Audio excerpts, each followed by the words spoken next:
Okay, so I'm ready to start looking at this RAM error, and I have all the RAMs pulled out, and I'm kind of going on an assumption that with all the RAM pulled out, I should get a 131 error. And we're going to power it on and just verify we're still getting the 132 error. 1, 3, 2. 1, 3, 2. Okay, so we know we still getting that.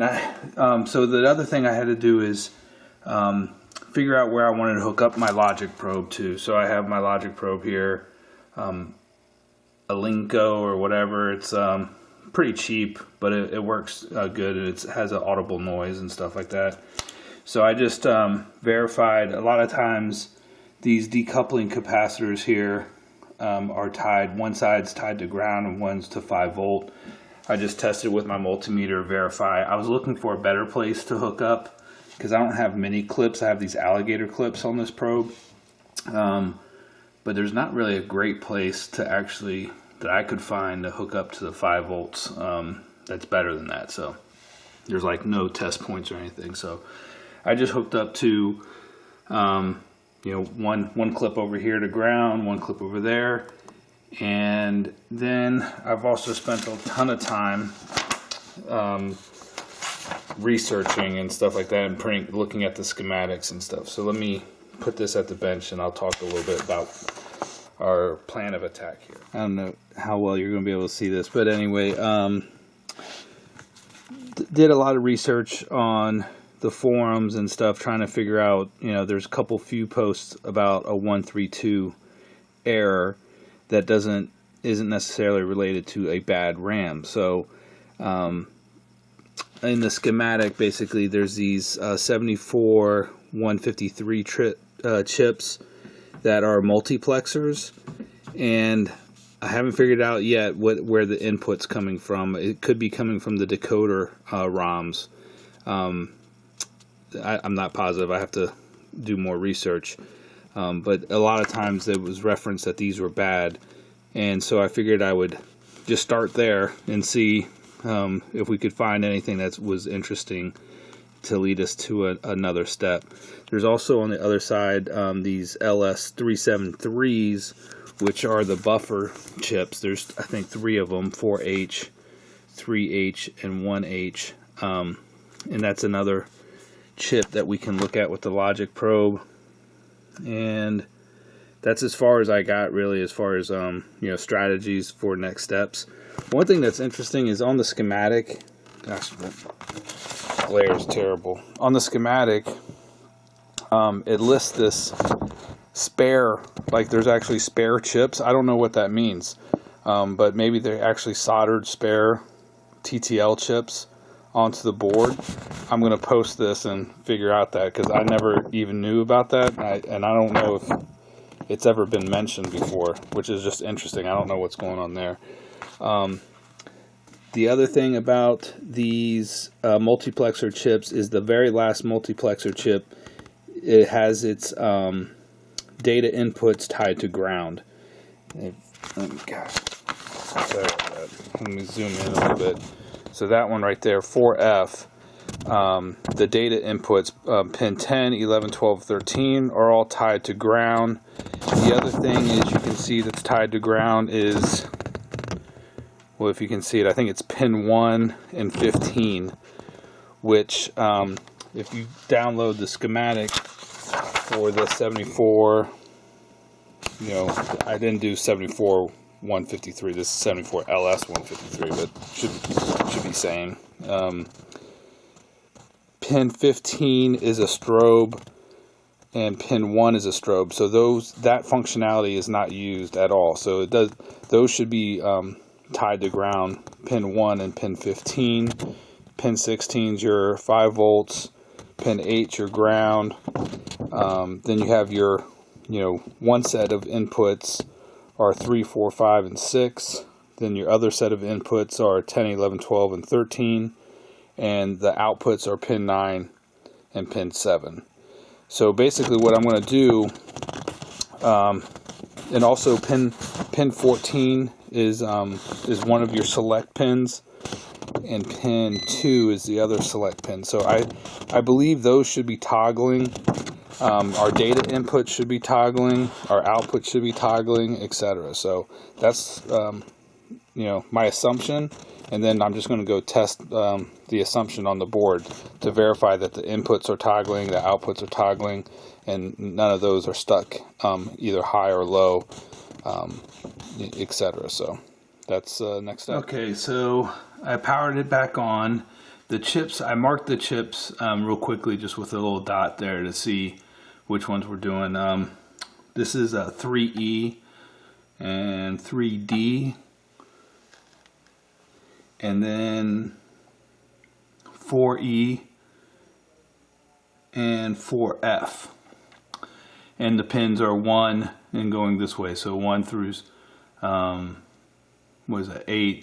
9 through 16 there. So we're basically going to just probe every single one and see what we get here. So pin 1 should be tied low on all of them, because that's one of the, pin 1 is one of the strobes. So let's just go. Alright, pin 1 is tied low on all of them. Pin 2 is the B select.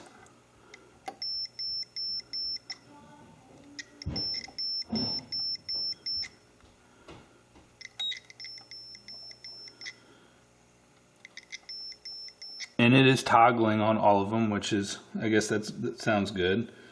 Again, I don't know what code is actually running right now because we powered it on. It already, went through the memory test. I don't know if it just keeps cycling or not.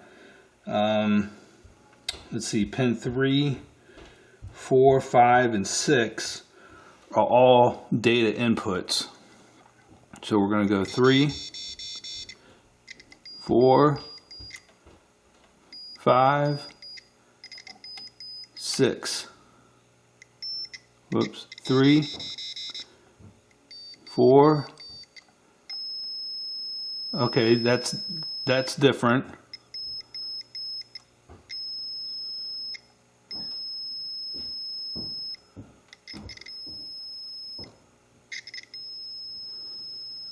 So my pins 4 and are tied. What is that? That's tied high, right? Yeah, I don't think that looks good. So let me come over here.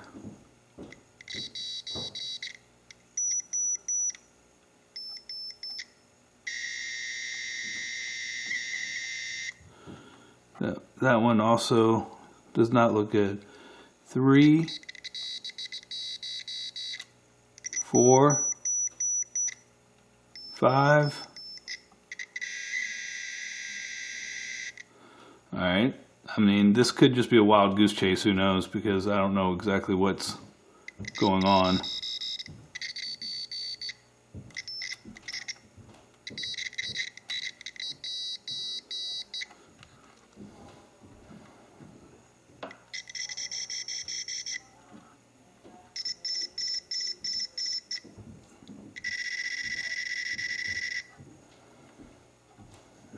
Maybe I just need to make better contact or something.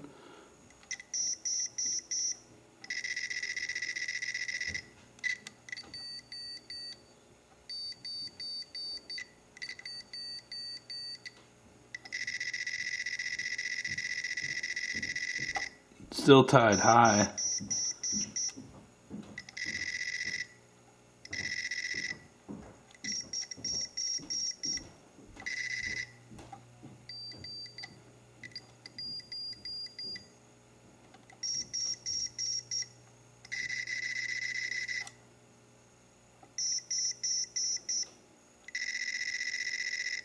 Hmm.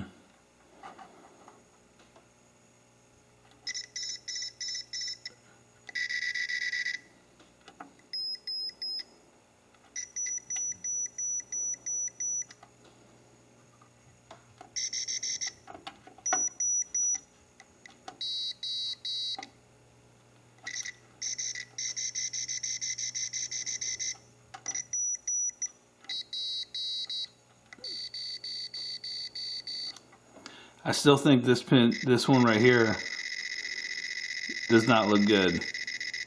I mean, either that or it's just toggling so fast, but you can see hopefully on the screen there that it's not going to low. It doesn't look like at all, whereas the rest of these are.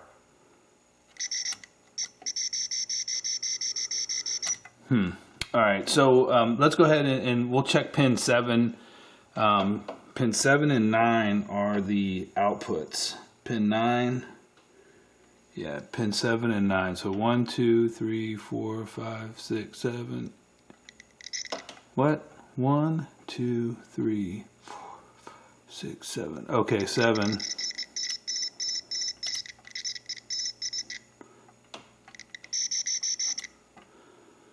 Is toggling. That's toggling. Okay. And pin 9 is down here.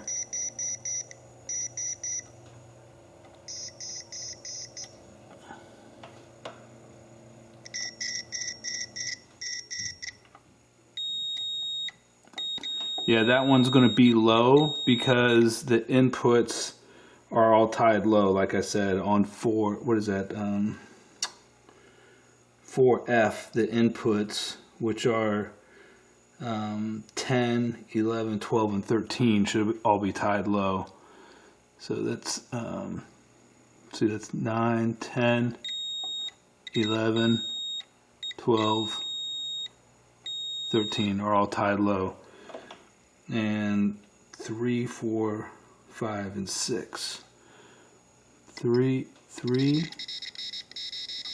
4, 5, 6.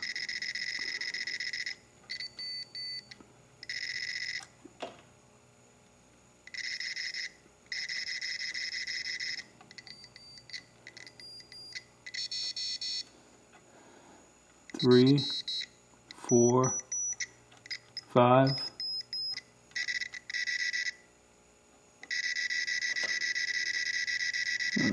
That one's kind of weird too.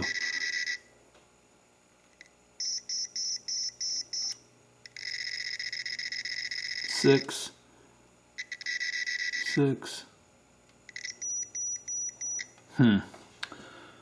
Alright, so did we figure out anything? I don't know. The input number 6 just seems odd on this one. Maybe it is toggling.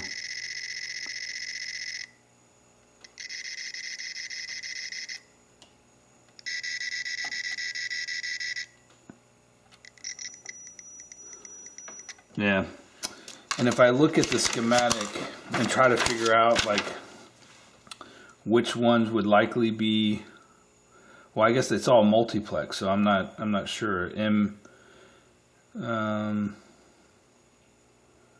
not sure which ones would control what, specifically the bank. What we're looking for is ones that are controlling this bank right here of RAM, but I guess since it's multiplex, it would be going to all of them anyway.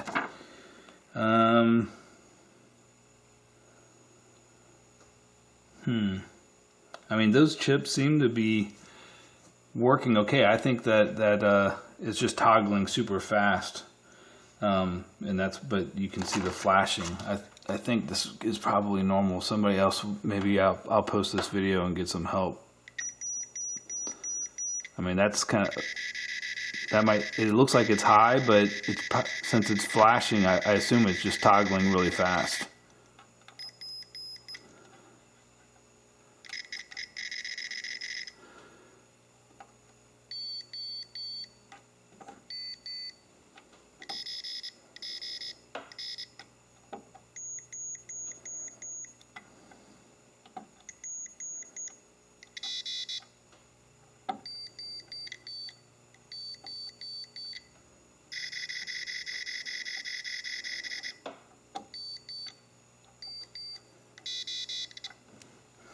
What's pin 14? Pin 14 is the select. The select. 10, 11, 12, 13.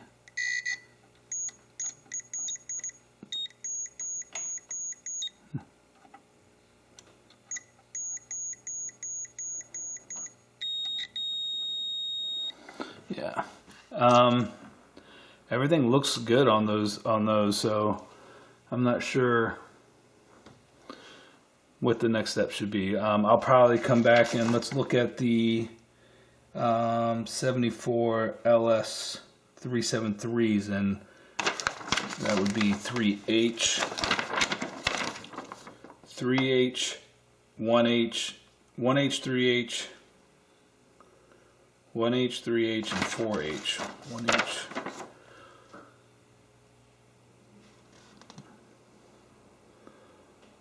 Right here, that's 1, I think, right? 1H, 3H, and 4H. So I need to check these 74 LS 374s. On the schematic it says they're 373s on the Joust schematic. But I think on the Robotron schematic it does call them out as 374s, which is interesting, and I have 374s in here. I'm wondering if this is a, well, it says it's a Rev C board. Not that that necessarily means anything, but I know that the hardware is the same between Joust and Robotron, so people could have swapped boards out or something for all I know. Anyway, I'll do some more research and come back when I have some testing to do. Okay, so I'm going to test these LS74 LS374s. Pin 10 should be ground on all of these. Yep.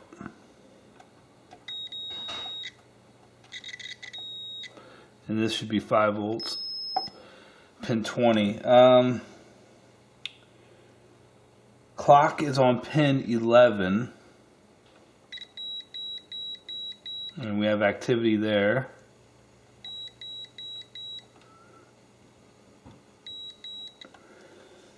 And then I don't really understand some of the outputs here, but I guess because it's, what is it called? It's edge triggered flip-flop is the LS374, I'm pretty sure. And if the output control is low, let's see where output control is pin 1 on all these. It's high.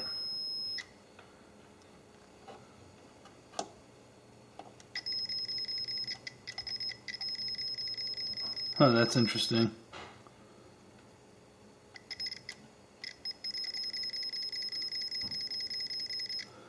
Why is this one not toggling?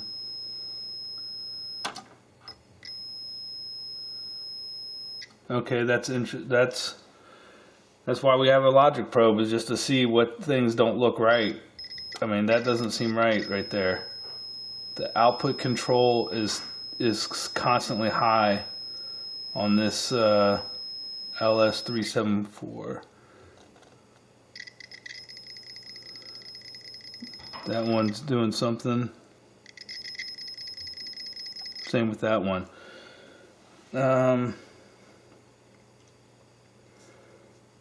Let's see, and if the output control is, if it's high, doesn't matter what the clock is, or D. What's D?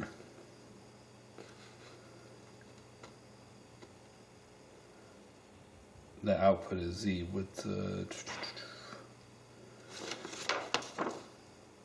let's probe pins 2 through 9 on all these.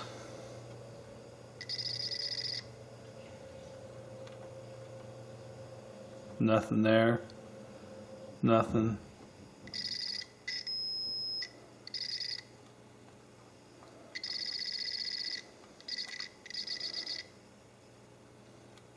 Some of these pins are probably not tied to anything.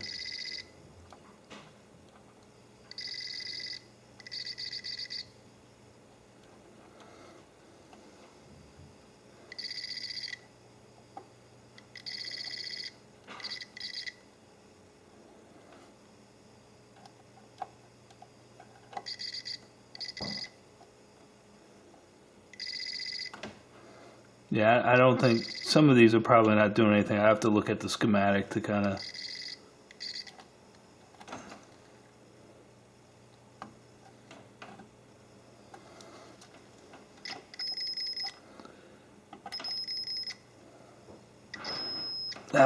That's interesting. Let me try to figure that out. I mean, we have clock to all of them, but the output control, which I'm not exactly sure where that goes. I have to look at the schematic again and see what that does. But maybe something is wrong with this chip, potentially.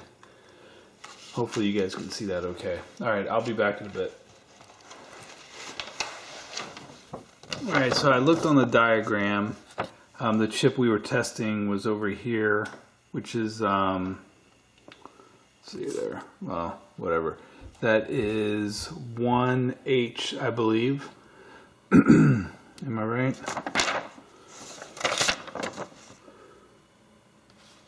Yeah, 1H, that's right. And then I looked on the schematic, and 1H is right here. You probably can barely see it, but pin 1, which is some type of enable output OE, output enable pin, and it says right here it's tied to E1. So then you have to look on the schematic to figure out where E1 is coming from, and it is on a different page of the schematic, and I just blew it up a little bit, and it's coming from a 7432 at 6G. Actually, the enables for all of those, what do you call them? Whatever the LS37 374s, LS374s, all of those enables are here. So enable 1, enable 2, enable 3 for the 3 chips. And they're all coming from that 7432, which is in 6G. So where is 6G at? Let's see here. Look at our schematic here. 6G is over here. And I'm thinking it's gotta be that chip, right? Yeah, there's our clock. 6H, 6G right there. And I can't really see 7432 something. 7432. Yeah, that's it. 7432. So yeah, that's it right there. 7432. So we're going to test that next, and we're going to look at pin 6 and the inputs to pin 6, which would be pin 4 and 5. So let me pause and get in a little bit better position to film it, and then we'll test that real quick. All right, we're going to do pin 6 and then pin 4 and 5. Yeah, you can see that. Of this chip right here. So 1, 2, 3, 4 is high.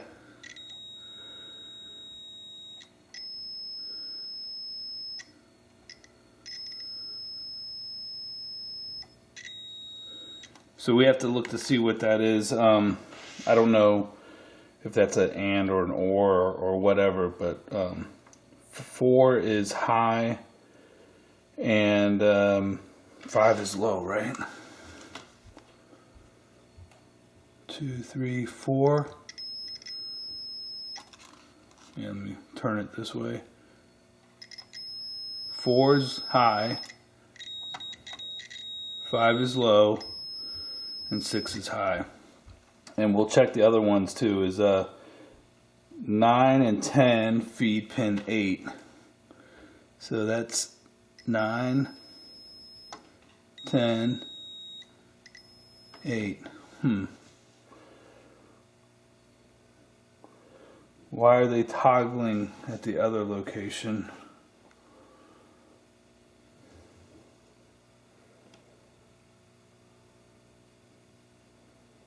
Let's see here. 1, 2, 3, 4, 5, 6, 7, 8, 9, 10.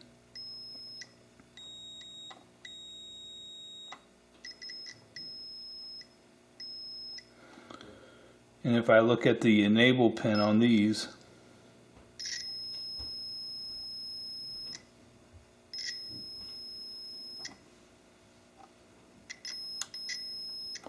what's different right now than what I just did? I'll be right back. Okay, I just saw something. I was looking at this diagram here, and I believe that you want the output pin of these 74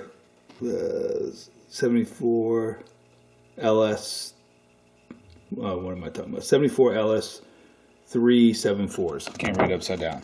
But I think this is what you want it to be high, and I had a change in behavior, obviously, right, from the first time I measured it. But watch this LED. If it stays the same, 1, 3, 1. Oh crap! See, I just turned it on and it said 131. It went to 131 at one point. So I have this off of the. Let's see what the status is of this thing now. Oh crap! Not false alarm. Damn! It said 131 for a split second. And almost like I had a change in behavior, but I don't know why I was getting toggling on these before. I mean, it was obvious. So I'm thinking that that's all working out correctly. I'm pretty sure that chip over here is okay. I mean, from, you know, it's combining, if pin 4 and 5, I'll have to look at to see the logic, but I'm sure if pin 4 and 5, if pin 4 is high, no, pin 4 is low and pin 5 is high, then pin 6 should be, oh crap, whatever. I'll be right back. I can't remember what I just did. I was probing the wrong pins anyway. So, but anyway, one of them's low, one of them's high, then the output's high, and vice versa and stuff. So, I think what I'm going to do is go ahead and pull the board and really look over it really well. And I'm going to put all the RAM back in. At this point, we have good voltage. There's no harm in putting it back in, and I know I've tested the RAM, so I know it's good. So I'm going to put it all back in and maybe check the see if I can swap out the decoder ROMs. I don't know if that's part of the problem, and if I get desperate, I'm going to have to start swapping parts with either my Robotron or Stargate, most likely Robotron, like the ROM board, and see if I can verify that, you know, these cables are good and stuff like that. At this point, I'm kind of guessing. I try to trace it back. Nothing's really jumping out so far, so hopefully somebody can watch the video and give me some clues as well.